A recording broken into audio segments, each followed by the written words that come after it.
Good afternoon, everybody, and welcome to this very special masterclass session called the Winner Sixer Leadership Lessons to Matter. And today we have Mr. W.V. Raman, who's a former Indian cricketer and represented the country between 1988 to 1997. He holds the record of being the first Indian to score a ODI century in South Africa. After retiring from active cricket, WV has donned the roles of columnist, commentator, coach, and he recently authored a book called The Winning Sixer, based on which we are doing today's session. The book has received great reviews from the media and from the industry. WV is also known to his friends as the only third former Indian cricketer after Gavaskar and Shastri to be made an honorary member of the Sports Journalists Federation of India for his contribution as a player and a media personality.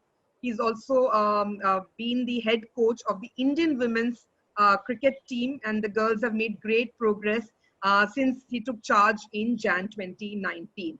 A very, very warm welcome to you, WV, and what we would like to do today is WV will take us through 25 minutes of his session. We'll open the floor to questions, and then keep it as interactive as possible. Yeah, over to you, W. Thanks a lot, Archana, and good afternoon to everybody. And I hope all of you have had light lunches and all very keen as mustard to listen to what is going to happen over the next 1 hour. However, thanks a lot for all the kind words and also for the generous introduction, Archana. And now let me head on to the main thing that you're all looking forward to. Basically, we all like to know and are keen to know, and this discussion is never ending to me in the sense that as to what makes a leader.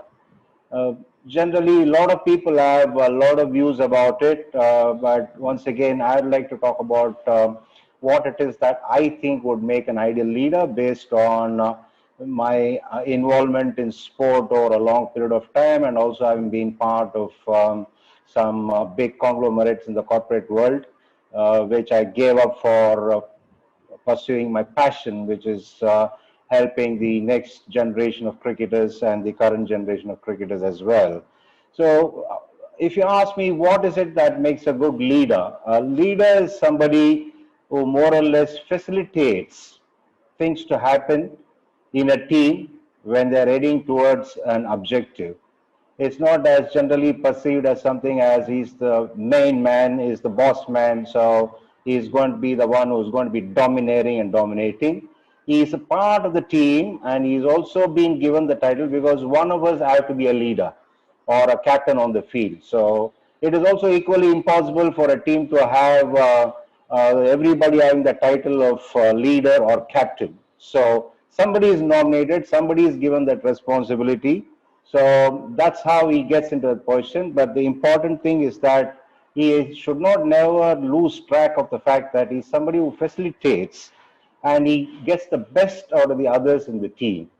Because it's impossible for any one individual to achieve anything without the help of others. So it's a case of a team, either on the field or in the corporate world, working together towards achieving the ultimate objective, whatever the objectives are.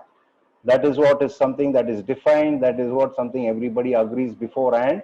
And in order to achieve that, everybody has to go together in one particular direction towards achieving that. And a leader is also one who constantly reviews whether his methods are right, whether the team is heading in the right path, whether they're doing everything right, so that they can finally achieve their ultimate objective or ultimate goal. And also the important fact, as far as I'm concerned, is that a leader should be a top-class team player, because that is very important. Unless somebody is a very good team player, he will be hopeless as a leader, because he's going to be domineering, which means more or less emotions are going to get the better of him, and he is going to be leading more with his emotions dominating him than rationale. This is not something that we would like to have in any team, be it a sports team or a corporate team or even, let's say, any organization that's formed even for social activities or for charity work, any kind of setup, we wouldn't want this to happen. Now, I would deem a great leader first as vision. That is something that he should have, because it's only then he can probably direct the team as to where it is that they have to head together. Apart from that, it's a multifaceted role. Leadership is something that entails a lot of attributes that you would expect in one individual. A leader has to be a visionary, as I said. He has to be good in team building. He has to be good in decision making. He has to be an excellent motivator. He's got to be a brilliant communicator. Yes, it's impossible for one individual to have all these attributes in equal measure, but he or she would have some which will be outstanding, some will be very high, and some may be a very little in the setup of the person or the personality. So now, the other thing is that who it is who can be a leader. Is it something that is preordained, or is it something that people are born with?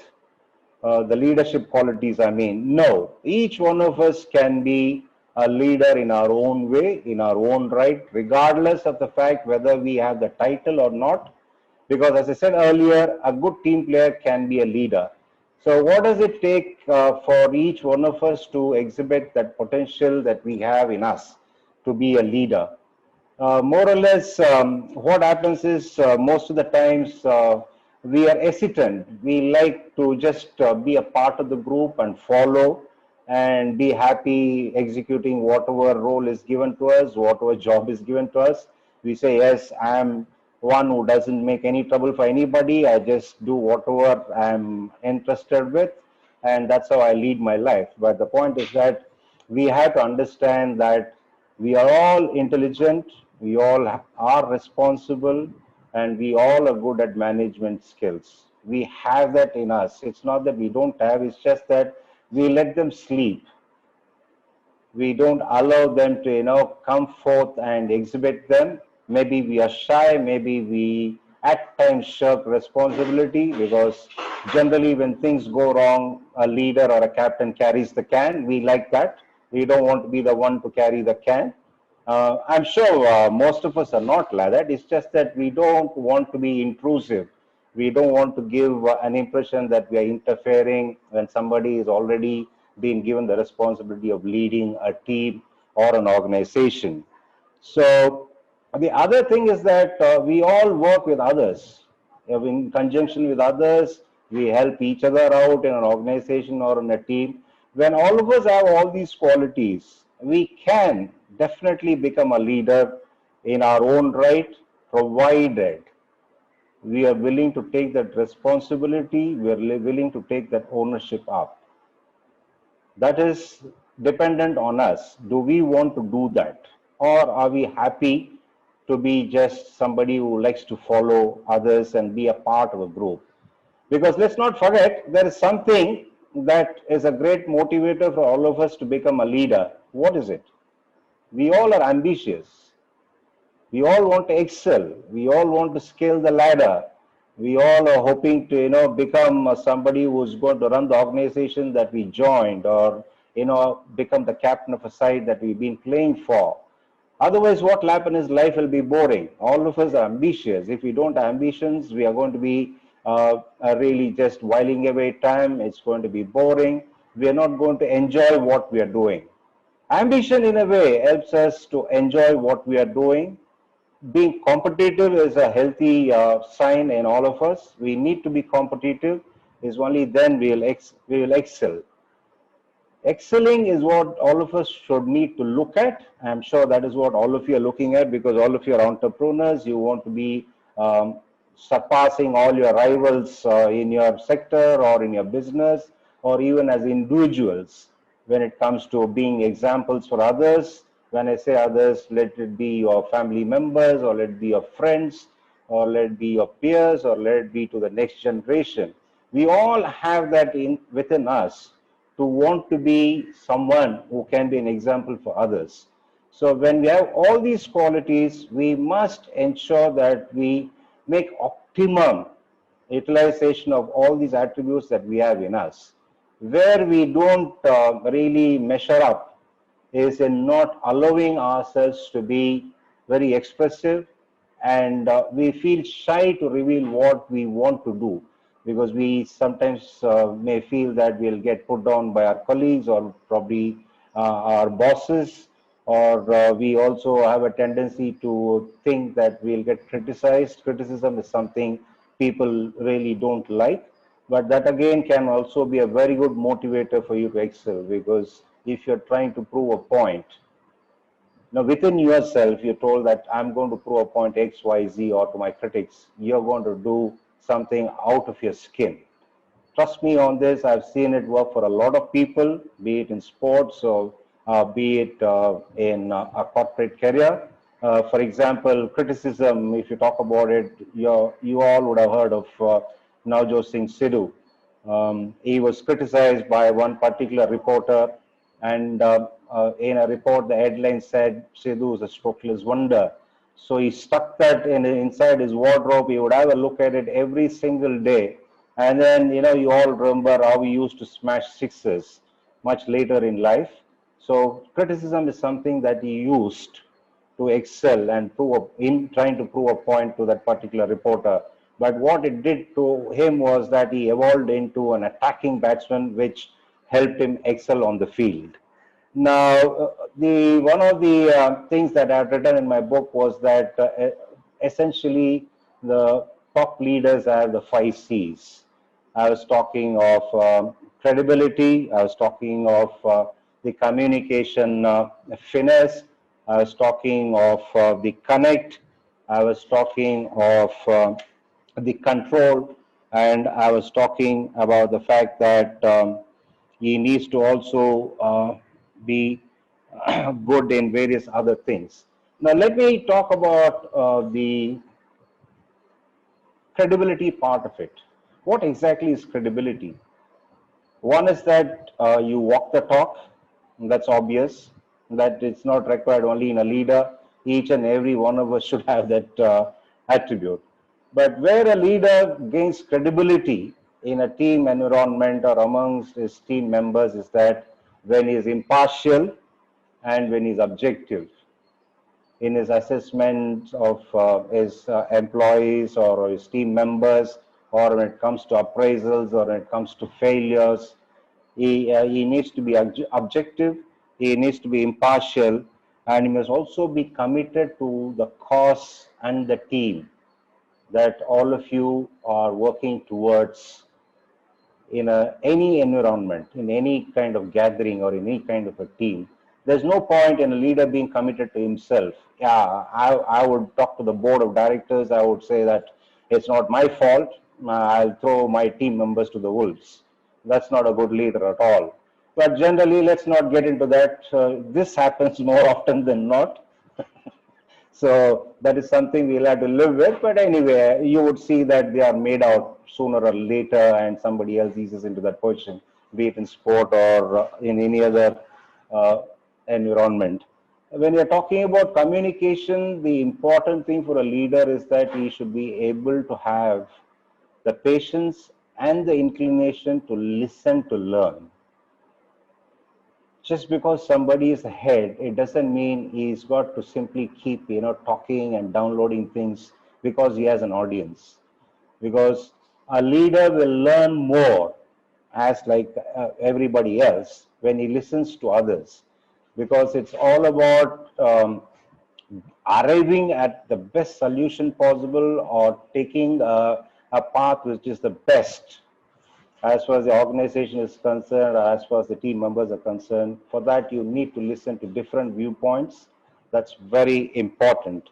And most often you would find that the communication is not very open. There's always that invisible wall that's present. There you will feel a little bit of hesitancy on the part of the subordinates when they talk to their bosses, or when let's say a new entrant in a team is talking to a coach or a captain. There's always that little bit of hesitancy. But the moment a leader shows that he's open to anybody having a conversation with him, regardless of how insignificant the other party might think it is, if he gives an indication that he's open to any kind of conversation, I'm sure that hesitancy will go, and that will get rid of a lot of confusion. The other thing in communication is that the cycle has to be completed. Quite often we see that, for example, in my case, if I'm giving a role to a player to play in a certain way, and this I discuss with the captain, but I don't go further to let the player know what it is that we expect of that player. Now it won't happen, because who's going to execute that is the player. So in a corporate world, what happens is the executive board sits and decides, and then it's passed on to the functional heads. But that is not enough. It's got to go down to the people on the floor as well, because it is them who are going to execute things day to day, on a day-to-day basis. So this is what I mean when I say the cycle has to be completed. The person who's got to do the job ultimately has to know what it is that is being done. Otherwise, presuming and assuming, yes, everybody knows the plan. No, who? It's only the executive board and the functional heads. But they're not the ones who are taking care of the day-to-day operations. You've got to go down further. So that is the completion of the cycle that I'm talking about. As far as connect is that it is very important for us to know at what wavelength can two people in a communication meet. Because we need to understand about the other person, whether the other person is an intellectual or other person is instinctive, or the other person is far too careful, plays very safe, or egoistic. We'll have to understand the other person, find a connect. Because you can't communicate the same way to every individual. If somebody is, let's say, intellectual, you got to feed their intellectualism. If somebody is raring to go, you must say, yes, let's do this. This is what I want you to do. Now that connect you must have. And also you must try and get the timing right when you want to convey something to somebody. That is also very important. For a leader, what is important is to try and know the inside of the other individual. I'm not saying necessarily he or she should have the psychological degree to enable this, but it's important. It is going to happen only when I said earlier, you need to sort of listen more to others. The more you listen to others, you'll get a fair idea what exactly makes the other person tick. So this is very important. Unless you develop this connect, any amount of communication, any kind of communication is going to come to nothing. Then you talk about the control. Control is not about having a control over everybody. It's having a control over your emotions. It's exercising control over the power that you seemingly have, or exercise the position that allows you to be the bridge between the board as well as the people down the ladder.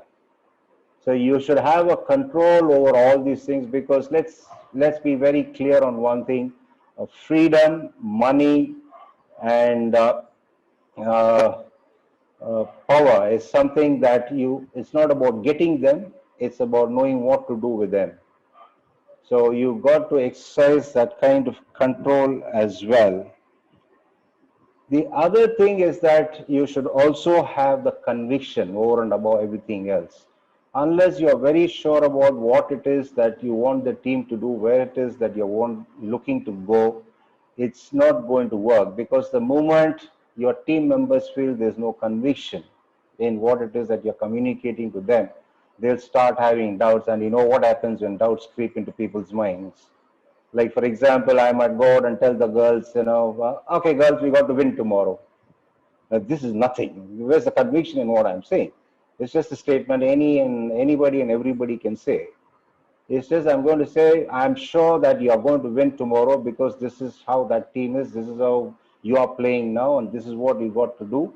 If you do this at this particular time, in this particular manner, we are going to win. Then there are no doubts left, because it's just not a mere lip service that I'm providing. I'm providing them the confidence because I'm convinced myself that my team is capable of winning. So that conviction is very important. You would have noticed that I have not used the word courage in the 5 C's. Now, a lot of people ask me, why is it, it's very strange that you not use the word courage. I said courage on its own is not good at all. It can end up making you go on either side of the spectrum. You would either, for lack of courage, you would not take the decision that you have to take, or just courage will make you do things which is not the right course of action to undertake.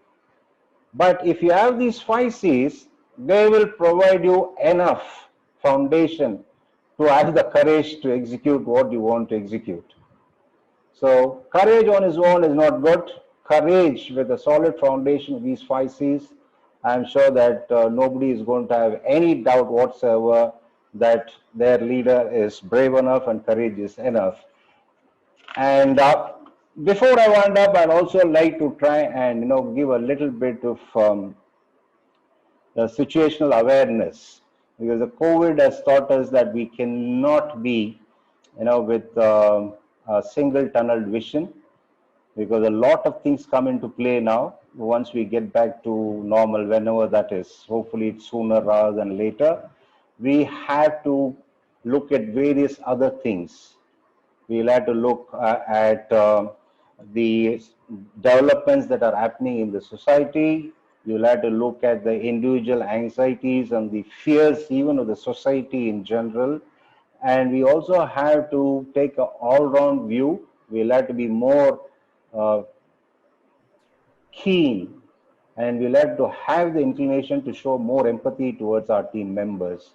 Now, what it is that we got to become somebody like a Vishy Anand. On a chessboard, if you're trying to cover only one flank, you're going to leave all the others exposed. So Vishy Anand, on the chessboard, he ensures all his bases are covered, all the flanks are covered, all are well protected, yet they're proceeding ahead towards victory. That's what he does. So we all have to become sort of good chess players henceforth. And we have to ensure that we need to run our businesses successfully enough, but also taking into all these factors into consideration. Because after all, let's face it, yes, we do have machines working for us in an organization, but by and large, it's human resources. So humans will be humans. There will be human elements. There will be a lot of ups and downs in the way they do things, in the way they think, in the way they perceive. We have to take into account all these things and then try and arrive together where we want to arrive or where we plan to arrive. Of course, I can go on and on as to what I've written in this book, but I think given the time limitations, I think this should suffice. So now I will leave it to Archana to bombard me with the questions. So I think it's a great way to talk about the 5 C's of credibility, clarity, connect, control, and conviction. I think great lessons from there. We have a few questions which have come in. I would at this point of time request the attendees, we're bringing this specially for the Chennai Trust Group members, to start posting their questions in the Q&A section of the webinar. We have a few questions which have come in advance and now. So we'll take the ones which have come now, right now, WV, and I'll direct it towards you. This has come from Praveen Shekhar. There are two questions he's asked. I will, direct the first one to you. In a team, how do you decide to retain or drop a player from the playing 11, and how do you communicate that? It's basically dependent on the opposition and the conditions that we are likely to meet in the venue that we are going to play the game. The other important thing is the relative current form of the two players come into play. Once we know what it is that is expected of, let's say, for example, if I have to decide X versus Y at a number 5 slot.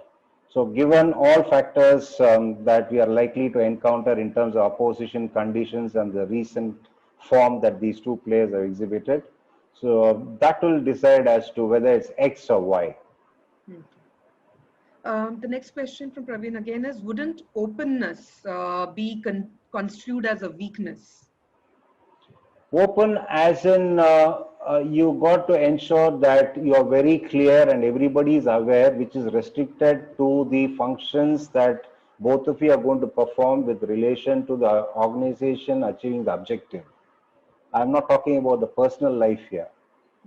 This is a working relationship, so you got to be open as to what exactly it is that needs to be communicated within the purview of the organizational functions that you got to execute, and which will help both of you.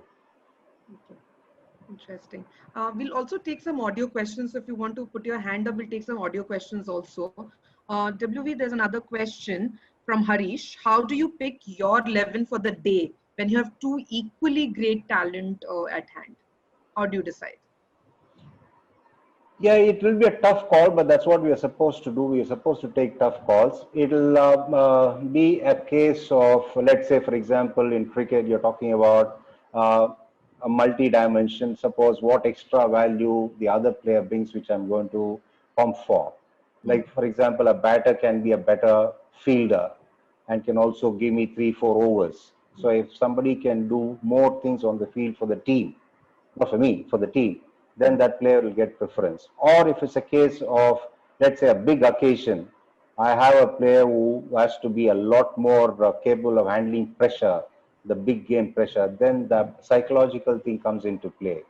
So it is all, on a need basis. It's all, nothing is constant, especially in sport, because sport provides a lot of variables.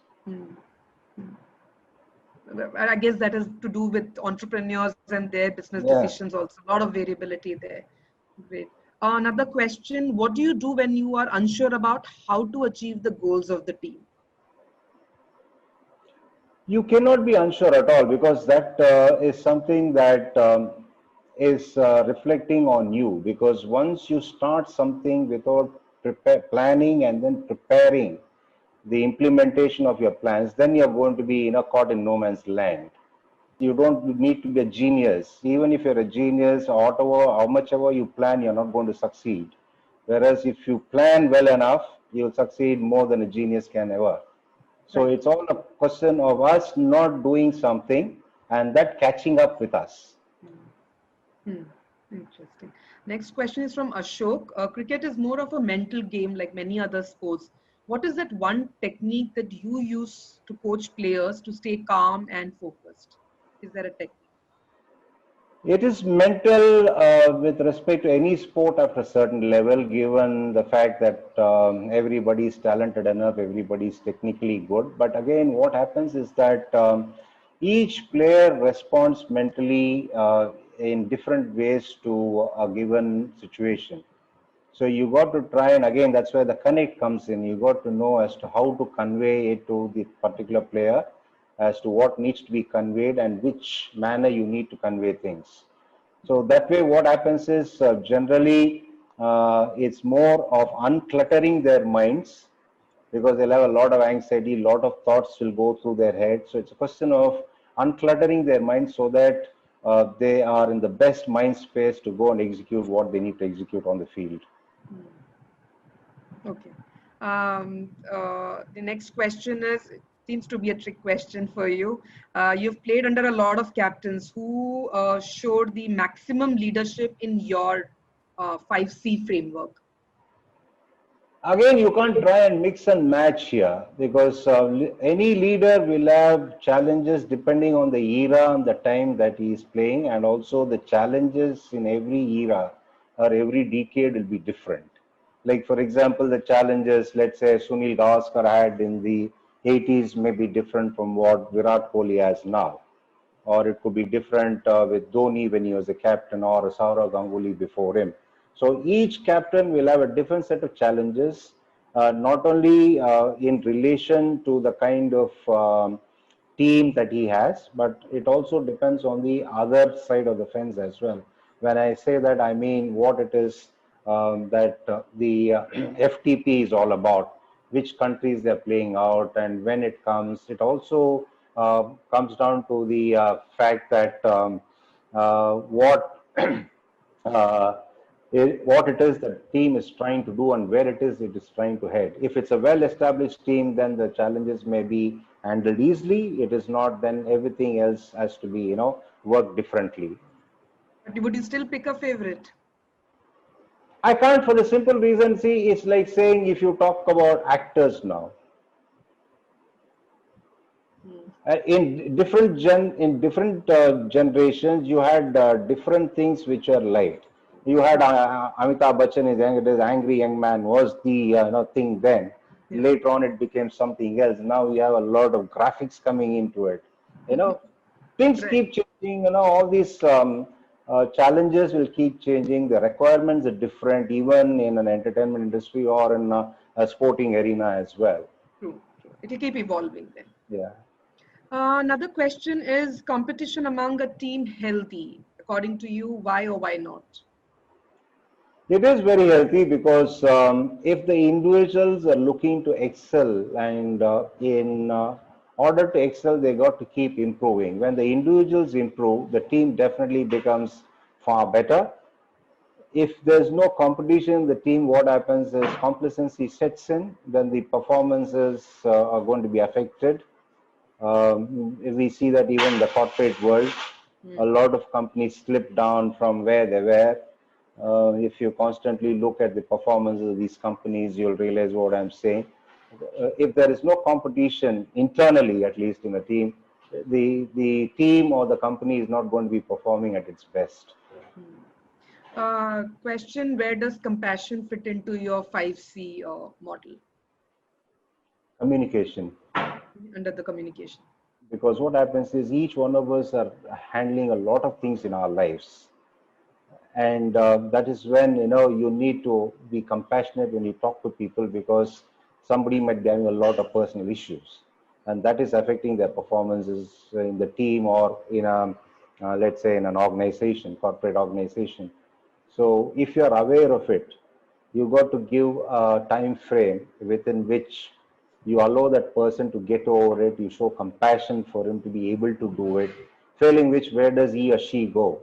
Right. There are a lot of issues in personal life. You come to an organization, you get bombarded there. Now, that's not going to help anybody. If one member of a team is affected, it doesn't take long for it to spread to others in different ways. But wouldn't it get difficult when you have a task and you have to choose between task and people to show? Empathy takes a back seat, doesn't it? The task you have, but the point is that if a person is capable of delivering, you may not use that person more at that point in time. You may give it to one of his colleagues or her colleagues and say, just ensure that he or she is doing it right, because she's not in the best frame of mind. This is what teamwork is all about. Now, for example, we saw Mohammad Shami have his issues for a while, and then he was sort of shown the compassion that he required, and then he's come back strongly. Things got better. These things happen in life, and that's what teamwork is all about.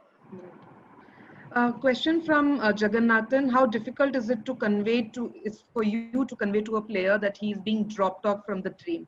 How does it normally get communicated? It gets communicated in a manner that both of us are very clear why it was done. And also it's communicated in a form that it makes the player believe that there's no room for sympathy to be garnered from any quarters. When I say that, I would say that we felt that this is what is the reason why you're not playing this game. I can say, for example, if I'm a very poor communicator, I want to become popular with everybody. If I'm a poor leader, I can say, I wanted you to play, but it's because of the captain you're not playing. Now, this can really, kill a side. So you communicate in such a manner where the truth is told, but you also sort of soften it by saying, yes, we'll try and help you get over this. And that actually happens. It's just not lip service. We'll start working towards you becoming better in this particular area. Once you're better, you definitely stand a better chance of coming back in. Because sport is always something where nothing is constant. Somebody else's form might dip. So this could be an opportunity if this player improves in that particular respect. Question from Arasu Shankar. A star player but not a team player. Hits a lots of sixes but doesn't get along with everyone in the team. Manages to deliver results when everyone else is complacent. How do you handle such employees? You know, in sport, it doesn't happen for too long because the sport by itself is a great leveler. You know, it can't be the same always or for years together. It will somewhere, the sport itself will teach the lessons that it needs to teach a player. Uh, but otherwise, if it has to be communicated, it has to be done at the right time. And also it depends on the culture of the team. If the culture of the team is that you're only going to be singing praises of people who perform and don't really have any kind of let's say empathy, or the other things that come into play when the player is not going through a good uh, patch, then these things crop up. If the culture of the team is such that it's about what it is that they bring to the table and all of them are equal, and if it's impartial handling of the entire side, then you would not see anybody throwing attitude or whatever. So see, another C, big C is a culture thing, right? So how many times do organization create a culture but then kind of does not live up to the culture as well? Like it See, somewhere goes. there's a lot of doubt when it comes to culture, because that is where I don't think we are consistent generally. What happens is that what I mean by that is sometimes it's a great temptation for us to ignore the culture that we have agreed upon when we have a good phase for 6-9 months. Right. Right. When things are happening well, nobody bothers about anything. It's only when the results are not coming, then anything and everything is a problem there. People start identifying, or people start finding mistakes with anything and everything if the results are not forthcoming. That becomes a culture issue. That becomes a culture issue, but the culture should be maintained consistently and should be adhered to consistently. Then you would not have too many issues that we are even asking about now. True, true. Question from Nilesh Kapadia. Scenarios in business and day-to-day lives are changing now. Does planning each day help, or should we take each day as it comes while keeping the principle of the 5Cs strong? Is that a good way to lead? Your thoughts on this? See, it's not only about the 5Cs, you also have the other things there in that book, other attributes that is required. Now, planning is important, but the point is even more important than planning is the implementation part of it. Now, situation is such that gone are the days when companies used to plan for 10 years or 15 years ahead. It came down to 5. Now people don't even have the courage to talk about a 1-year plan, because there's so many other extraneous things that are coming into play that are making a huge impact, not only in your day-to-day life, but also in your business. It's going to be tough to plan even for a year. So this is where a leader, once again, has to be brilliant in his ability to be adaptable, to be flexible, and also think on his feet. Okay. Next question from Sudhir Gopalakrishna. How to prepare a good team and what things to keep in mind while choosing the member, also to keep a bad element in any other manner. Don't know what that means. Out, even though he's a good terms of work. Can we enable this question from Sudhir on audio, because I'm not very clear about what is written. Sure. Yeah, if you can enable that, and we'll take one more question from somebody else before we go to Sudhir. Yeah. WB, the another question is, talking of culture in the sporting world, does the culture of the team change with the change in the coach? It's possible. It's possible because once again, if you look at it, let's say there's a churn of a coach every 4 years. Now that's a long time for the same culture to exist, because things have moved on, not only with your team, in international cricket as well, or international sport, or will it be any sport at the international level. So a lot of things have changed. Methodologies would have changed. A lot more new techniques would have come in possibly, or probably new members would have come in. So it can't be constant. Okay. Do we have Sudhir, Ruchika? Yeah, after Sudhir, there's another audio question from Praveen. We'll be taking that. So we'll take Sudhir and then Praveen. Go ahead, Sudhir, you can ask your question. Sudhir, you'll have to unmute yourself. Yeah.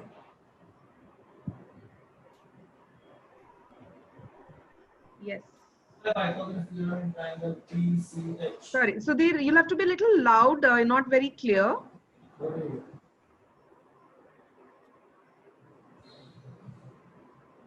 Sudhir? Not sure if you can hear Not very us. clear. I'll take the next audio question from Praveen. Yes, please.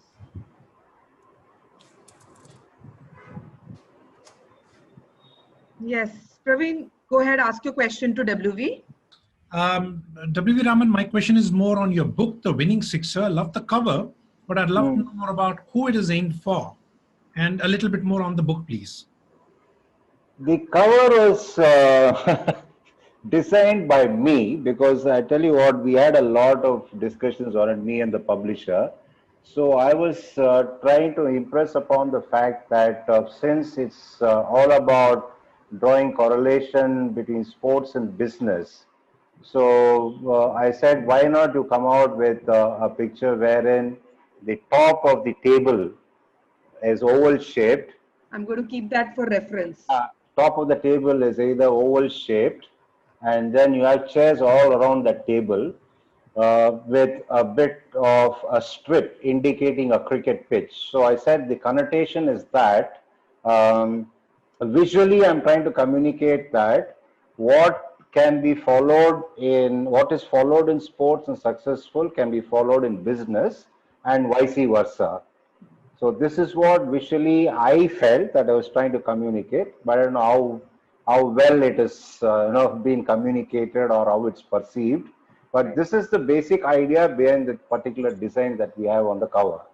And in terms of the book, it's me trying to convey the fact that each one of us have the potential to be a leader, and we have to unleash that potential regardless of whatever level at which we are, either in our society or in our business or in profession or in sport, be it whatever.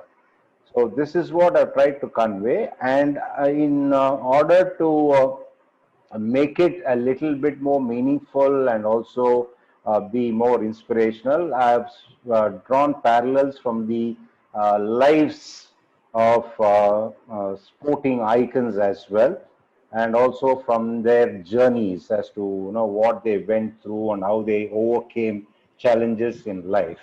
So this is how I've structured the book, and it's done in a conversational style as well, so that it's not too heavy and too instructional. It's very fairly casual, and I think it's very engaging, at least as a light read. Right. How to prepare a good team and what things to keep in mind while choosing the member. Also, how to keep an unfit member out, even though work-wise he or she is capable. In sport, you cannot have an unfit person because there are a lot of control points. For example, now Virat Kohli is injured, for example. He himself would not want to play the game, and if he knows he can't do justice to the team, he would not play. And there are protocols in place now. If the physio and the team management are sure that the player is not really fit, it is not even in their hands to make the player play, because it can have a counterproductive effect. In terms of preparing a team, you need to understand as to what it is the team is trying to achieve in the short term and in the long term. And overall, in order to achieve those goals, you need to understand as what are the resources you need. Then you say, okay, what is it that you're looking at from each player? Who will fit this particular role? Who is it who can do this in the short term as well as in the long term? Then it's not about names first, it's about who fits the role, and then see the various options you have that can fit this particular role, who can execute this role. And then among those 4-5 options that you have, you pick who's best. Now in sport, again, it can be subjective. It is subjective, it cannot be objective. because there's so many variables, so many things can be right, so many things can be wrong. There's nothing as a fixed formula, because there's a lot of ups and downs in a player's career as well as in terms of the fortunes of a team as well. So it is subjective. It can be challenged, as arguments can go on, discussions can take place, but it's a decision that's taken on the basis of the information that they have then, and on the basis of their judgment, that assessment that these people are the right persons for the job. Yes, if it's proved wrong, they will rectify that, but otherwise it's something that can always be challenged. People are not wrong, but it's a question of assessment and finally people agreeing on something. If one has a star performer in the team, but also the most troublesome team member, how can one manage the situation without demoralizing the person or the rest of the team as well? This again has got to do, like I said earlier, with the culture of the organization. If you don't really sort of worship a performer and denounce a non-performer, if that is not the culture of the organization, yes, it's human nature for a performer to feel elated immediately after the event. Even in sport, in cinema, all these things happen. People obviously will be elated when they have done well, when it's received well, when it's accepted well. But if it is not overplayed either way, in either direction, I think the performer will understand, yes, there is a time frame within which I can enjoy myself, after which I'll have to start from zero. And that's what happens in sports. Like, for example, you saw the Pakistani opener getting a big score in the first innings and got out for nothing in second innings in the ongoing test match now. So that way sports will be a good leveler, but in other walks of life, it comes down to the individual, which is once again reflective of the culture of the organization he's working in. We have some young people with a feeling of entitlement, and they don't seem to appreciate the reality of the COVID-19 crisis. How do we make them understand and get them a bit grounded? I'm not sure if that's to do with young people alone, but no, sense of entitlement. Sense of entitlement is something that is prevalent in many places. It's not restricted to one particular walk of life. But again, what happens is, this is again something related to communication. People have to be told as to what exactly has been the result of this COVID crisis, and not only in one particular facet of the organization, in various ways how it has affected the organization, and which again has a bearing on what will be done with respect to the perks or the pay rises or the appraisals of the employees. What bearing has the COVID will have. So all this needs to be conveyed, because when people are looking at things from personal gain, they will be close to all these aspects. Right. Because they're not in a mood to see the other things, because these are all like chess players who feel that once the queen is lost, the game is lost. True. Or the reverse of it, because they're looking at something that they're wanting to gain. They don't really appreciate other things, or they want to listen to other things that are happening around them, because they've got a single tunnel vision. So they need to be communicated, and after which there are other ways of sorting these issues out. Okay. Can we take at this moment, put a feedback question there for people to please take, tell us how the session has gone so far. Do not worry, we have more questions for you, WV, but we'll take 30 seconds to take a quick feedback on the session so far. Yes, please, it's there in front of you. Please kindly take that. Ruchika, let us know when 30 seconds are up so we can continue with the questions for WV. So there are a few more there before we can conclude the session.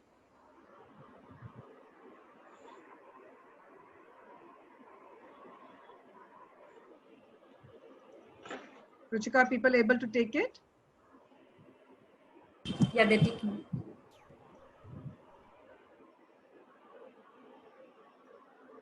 Great. we'll go ahead. This is a business / management question for you. There is a senior member who's part of the founding group of the company who is not willing to scale up and has become a bottleneck to the growth of the company. It is also demoralizing to other members who aspire to grow but are blocked by him. How do we counsel this person?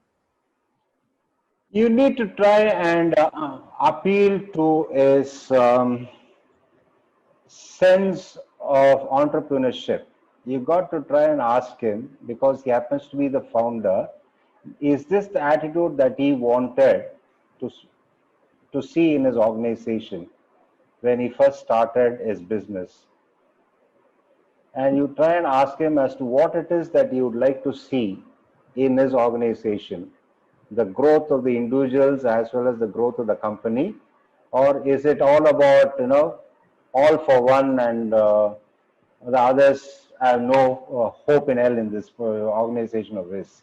You Right. appeal to his sense of entrepreneurship, you appeal to his sense of fairness, and also to his sense of impartiality.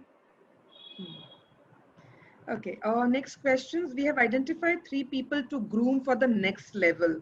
They have entirely different personalities: instinctive versus analytical and aggressive versus steady growth, or steady growth versus organic growth versus new product lines. How do we take a decision on whom to elevate to the next level? See, it depends on what sector of business that you are in. And also in terms of electing a leader, you got to understand the challenges that have to be addressed by these leaders with respect to whatever resources they have at their disposal for the company to scale great heights. Say, for example, now what happened was that when Dhoni was only 5 years into international cricket, like great achievers like Tendulkar, Kumble, and Dravid, who were former captains as well, suggested that Dhoni take over captaincy, because at that point they needed somebody to come out with different ideas, because the shorter format of cricket was gaining ascendancy. The reason why they felt Dhoni would be better at that point was that because more or less Tendulkar, Kumble, and Dravid had one kind of upbringing which is suited to the longer format of the game. It's not that they couldn't adapt themselves as captains to the shorter formats, but they felt that it was better that a younger guy took over the reins. So similarly, it depends on what is it that the company or the team is looking to achieve, and it is based on that you pick a leader who will be suitable for the organization at that point to achieve that objective. Okay. Question: while grooming a prospective leader to be inducted and groomed for future leader, how do we understand the mind, whether he has the capability to carry the entire burden on his shoulder? Basically, how do you psychoanalyze somebody that they're ready to become the next leader? No, that's what I meant. You would have seen what he was all about as a team player. You would have seen the various attributes that you would have displayed. Right. And then the most important thing, if you're looking at getting somebody into the leadership chair from within the organization, you would have seen one, the kind of team player that he was. And secondly, you see his attitude. Is it more towards the overall objectives and the well-being of the company and others, or his own selfish needs? That's the attitude part I'm talking about. And the third is the willingness to take responsibility. If he checks all the boxes in these 3 particular attributes, I think you're handing it over to somebody who's really capable and who would do the organization proud. How do you interact with a leader and create a roadmap or a strategy, or do any analytical data discussions, and whether instinctive decisions can also be taken? Decision making is dictated by the circumstances and the challenges faced, by an individual or by an organization. Again, the planning and implementation dynamics also has to be understood, because different situations require different ways of handling. And there's also a huge problem between this planning and implementation phases. A lot of people tend to overplan, so when they start implementing, it's a bit too late.